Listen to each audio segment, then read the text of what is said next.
He thought it was just another ordinary day, a simple walk, a smile, a quiet moment of peace.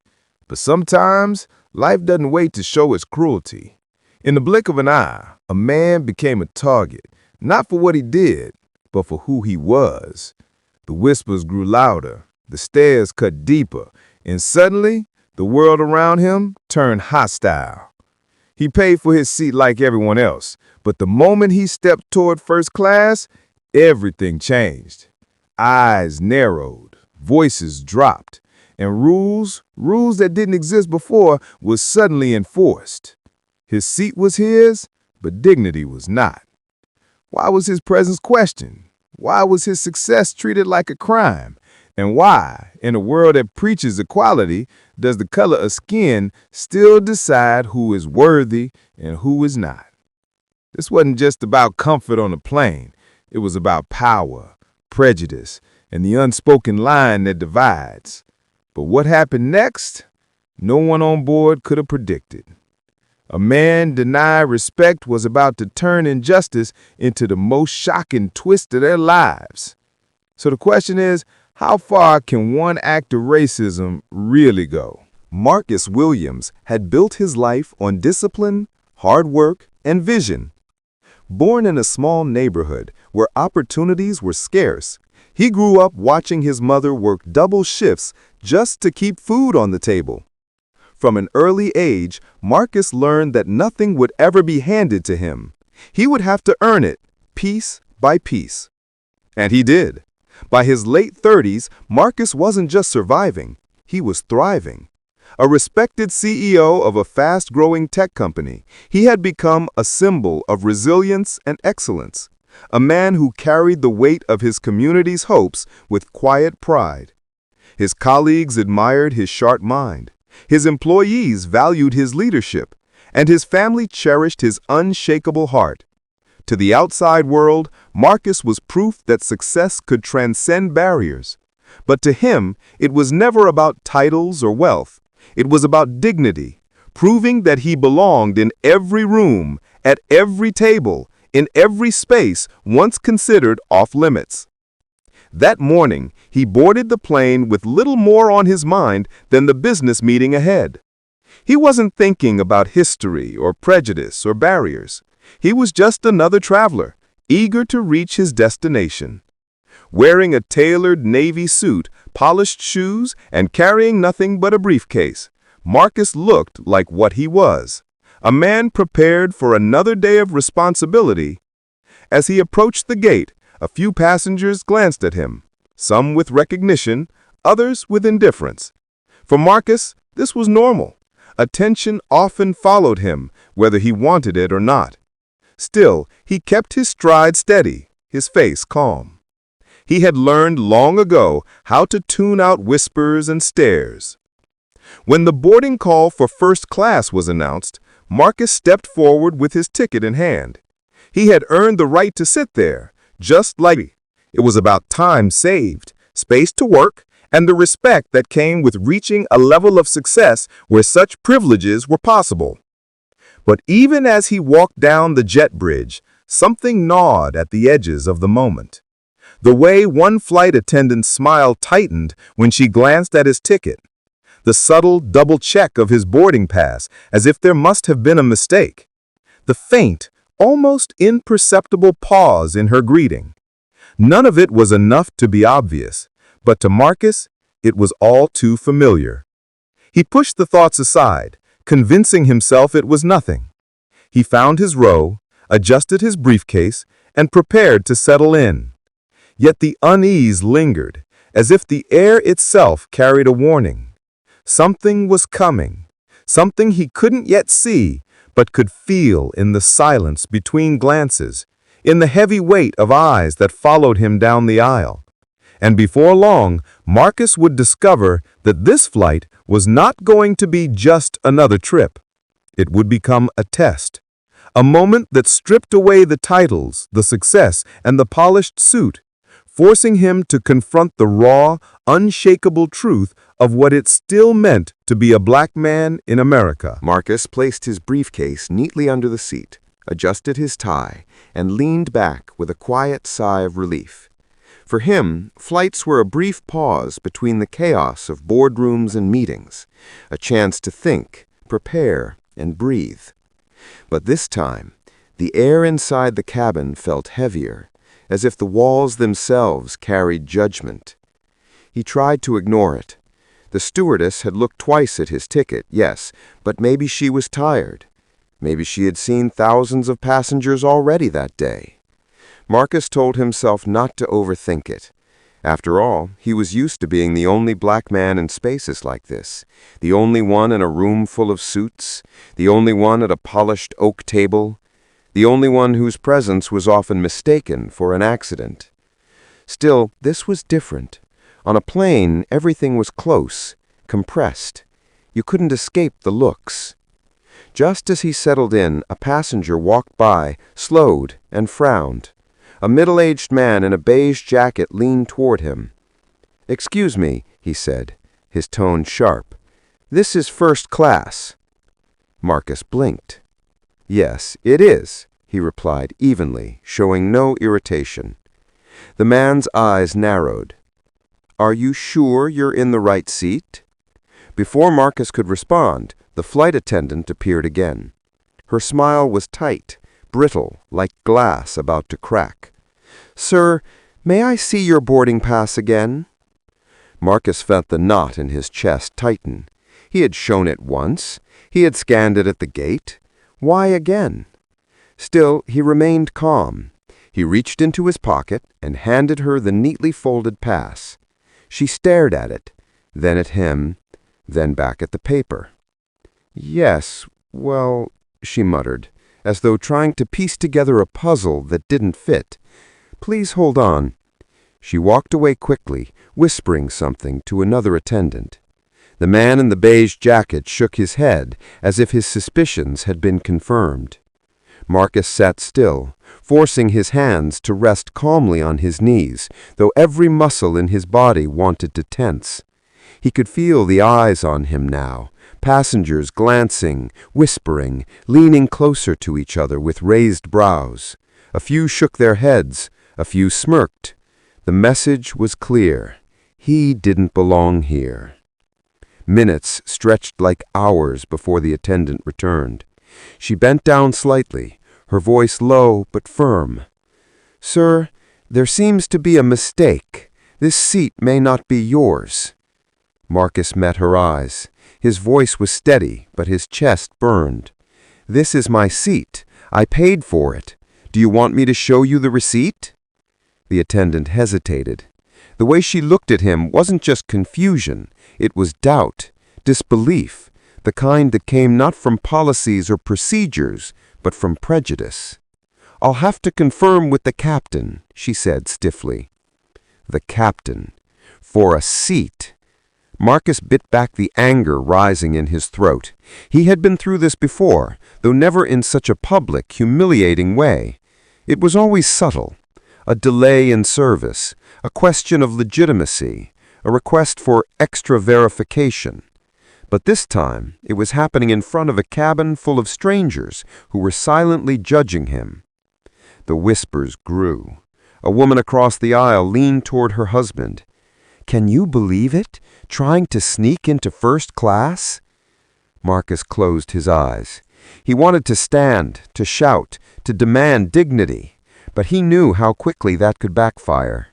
Anger from a black man wasn't seen as anger. It was seen as threat, and on a plane, a threat could end in handcuffs.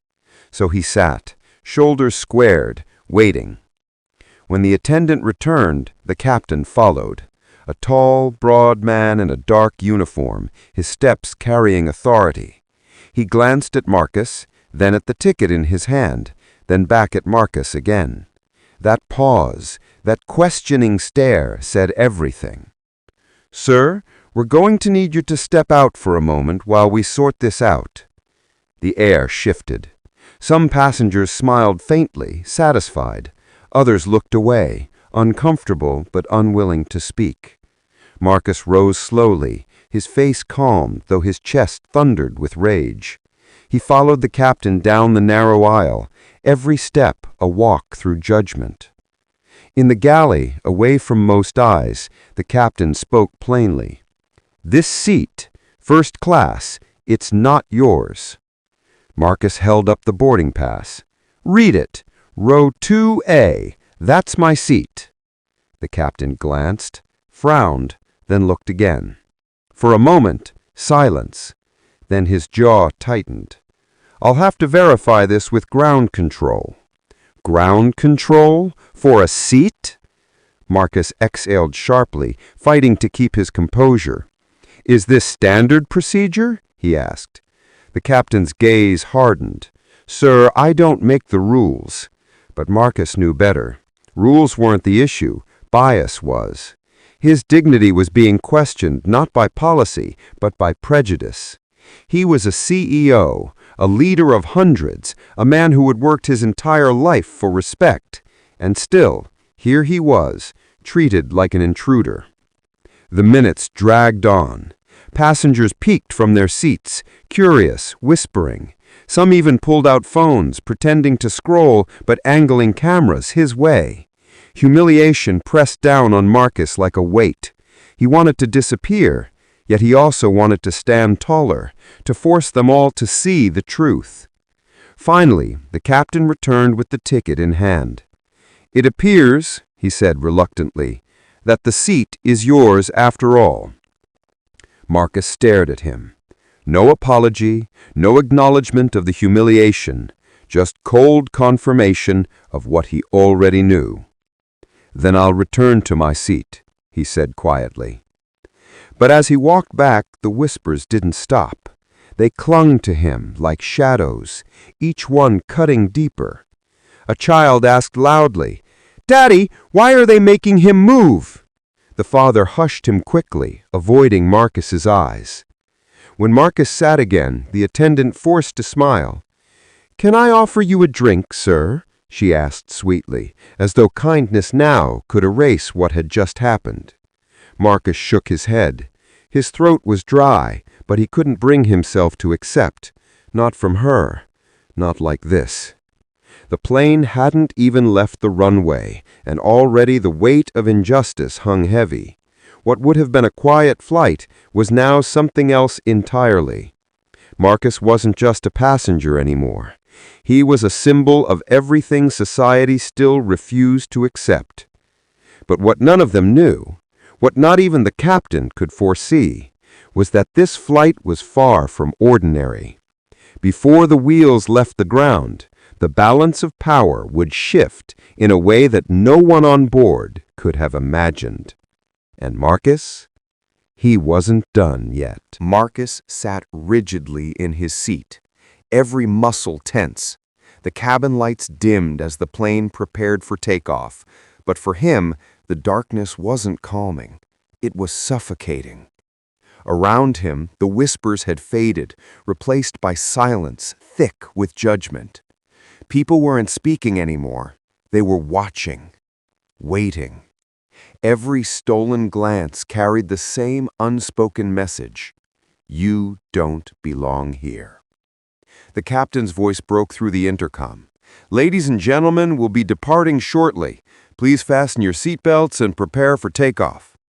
For a brief moment, Marcus thought the humiliation was behind him. He would endure the stares, ride out the flight, and disappear into the anonymity of the next city. But fate wasn't finished. Just as the plane began to taxi, another attendant appeared at his side. Her tone was polite, but sharp, like a knife wrapped in velvet. "Sir, I'm going to need you to step out of your seat again." Marcus's chest tightened. He looked at her, calm but incredulous. "Why?" She lowered her voice, but the nearby passengers leaned in, hungry for drama. "We've received a report that your presence here is making other customers uncomfortable." The words slammed into him like a physical blow. Uncomfortable. Not unsafe, not dangerous, just uncomfortable. His existence, his skin, his presence was enough to disturb them? Marcus felt the cabin tilt. Not the plane, but the world itself. He had been through bias, microaggressions, even outright discrimination, but never had his right to simply exist in a seat he paid for been so openly challenged. His dignity was on trial, and the jury was watching from every row. He stayed seated. "This is my seat," he said firmly. His voice didn't waver, though inside rage boiled. The attendant's smile faltered. She exchanged a glance with another crew member. "Sir, if you refuse, we'll have to involve security." The word spread like wildfire. Security. Heads turned, phones slid out from pockets. Passengers shifted in their seats, some pretending to read but unable to resist the unfolding drama. To them, Marcus wasn't a man anymore. He was a spectacle. The plane stopped moving. The captain's voice returned, this time clipped and cold. "Ladies and gentlemen, we'll be experiencing a brief delay." A murmur rippled through the cabin, all eyes fixed on Marcus. Within minutes, 2 airport security officers boarded. Their presence was heavy, authoritative. Their belts clinked with handcuffs. Radios crackled and the atmosphere thickened with anticipation. One officer, a tall, broad man with a stern jaw, stepped toward Marcus. "Sir, we've been asked to escort you off this plane." Marcus looked up slowly. He didn't move, didn't flinch. He had faced boardrooms filled with doubters, investors who dismissed him, journalists who questioned his legitimacy.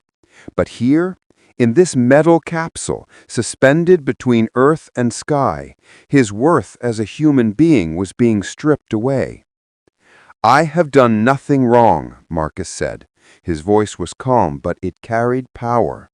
"This is my seat. I paid for it. I am not moving." Gasps echoed. Passengers craned their necks, eager to record the confrontation. Some muttered under their breath, "Just get off. Why make a scene? Always causing trouble."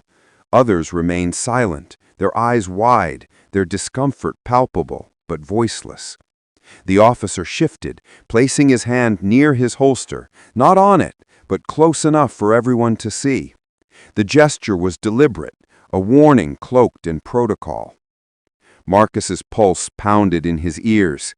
He thought of headlines he had read, names etched into memory, lives lost over misunderstandings, over defiance, over existing in the wrong skin at the wrong time. He thought of his mother's warnings, of every conversation about survival. Stay calm. Don't resist. Live to fight another day.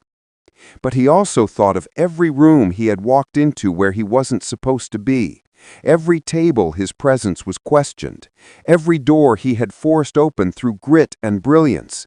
If he moved now, if he surrendered this seat, what would that mean? That prejudice had won?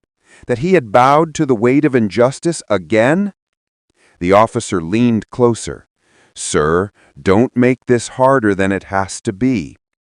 Marcus inhaled deeply, his chest rising like a storm. Around him silence stretched, taut like a wire. The whole plane was holding its breath. He could feel their eyes, their judgments, their fears. And then slowly, Marcus reached into his briefcase. Phones lifted higher, passengers expecting a weapon, a threat, something to justify their unease. But when his hand emerged, it held nothing more than a leather folder. Inside was his company's annual report. The logo gleamed in embossed silver. He flipped it open and laid it flat on the tray table, revealing the page with his photo, smiling, confident, standing beside the words, "Founder and CEO." He looked up at the officer, his voice steady as steel. "I am not a threat. I am the reason half the technology on this plane even exists, and I will not be treated like a criminal for taking the seat I paid for." The silence broke. A passenger in the back clapped once, uncertain, then stopped. Another whispered, "Is that really him?" Murmurs spread like sparks. Doubt began to shift, crawling across the cabin. But the officers didn't back down. One of them placed his hand on Marcus's shoulder. Not rough, not violent, yet the touch burned with implication. Marcus's heart hammered. He was standing at the edge of two possible futures. In one, he complied, walked quietly, and vanished into the endless cycle of humiliation. In the other, he resisted, risking escalation, arrest, or worse. The entire cabin seemed frozen in that choice with him. Passengers leaned forward, phones recording, waiting for the story to break in real time.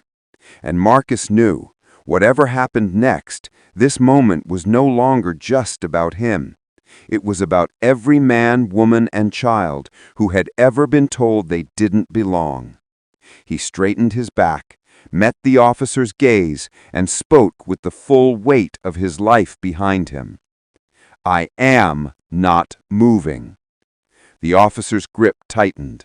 The captain's voice snapped through the intercom. The plane doors opened, security tensed, passengers gasped. And in that charged second, caught between dignity and danger, the fate of the flight and of Marcus himself hung by a thread. The cabin held its breath. Marcus's words hung in the air, sharp and immovable. "I'm not moving." For a moment, no one knew what would happen. The officer's hand lingered on his shoulder, the captain's voice crackled over the intercom, and the passengers, eyes wide, phones raised, waited for the spark that could set the whole scene ablaze. And then, the unexpected. A voice rose from the back, firm, clear, unshaken. "He's right, that's his seat." All heads turned. A woman in business attire, her face pale but determined, held her boarding pass in the air. "I saw it. He showed it twice. You can't remove him for existing." The silence cracked. Another voice joined in, then another. Murmurs became words, words became shouts. Not everyone, not even most, but enough. Enough to break the illusion that Marcus stood alone. The officers glanced at each other, hesitation flashing in their eyes. The captain's voice wavered with annoyance and strain. "Ladies and gentlemen, please return to your seats. We need order to depart." But order was already gone. What filled the cabin now wasn't chaos, it was truth, raw and undeniable. The passengers had seen the injustice play out in real time, and no amount of authority could erase the evidence burned into their screens, their memories, their consciences. Finally, the officers stepped back. The attendant's smile cracked, faltered, then fell away completely. "You may remain in your seat," one officer muttered, his tone stripped of authority. Marcus exhaled slowly, his heart pounding, his hands trembling beneath the table. He hadn't raised his voice, hadn't stood in rage. He had simply refused to shrink, and in that refusal, the tide shifted, not because he was powerful, but because he was human. The flight continued, but nothing about it was normal. Passengers who had whispered now sat in uncomfortable silence. Some avoided his gaze. Others glanced at him with shame or maybe respect. The attendants moved through the aisle with stiff politeness, their practiced smiles gone. Marcus leaned back, but the weight of what had happened pressed heavily on his chest. This wasn't victory. It wasn't triumph.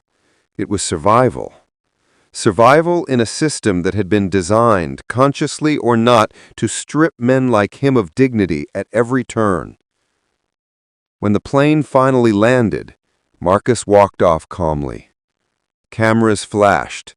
Some passengers avoided him, slipping away quickly, eager to forget. Others lingered, offering hesitant nods, awkward apologies, words that did little but revealed the truth. They knew what they had witnessed was wrong. But Marcus didn't need their apologies. What he carried off that plane was heavier than embarrassment, heavier than anger. It was the realization that no matter how high he climbed, no matter how many titles he earned, no matter how much proof he held of his worth, the world would still find ways to question it.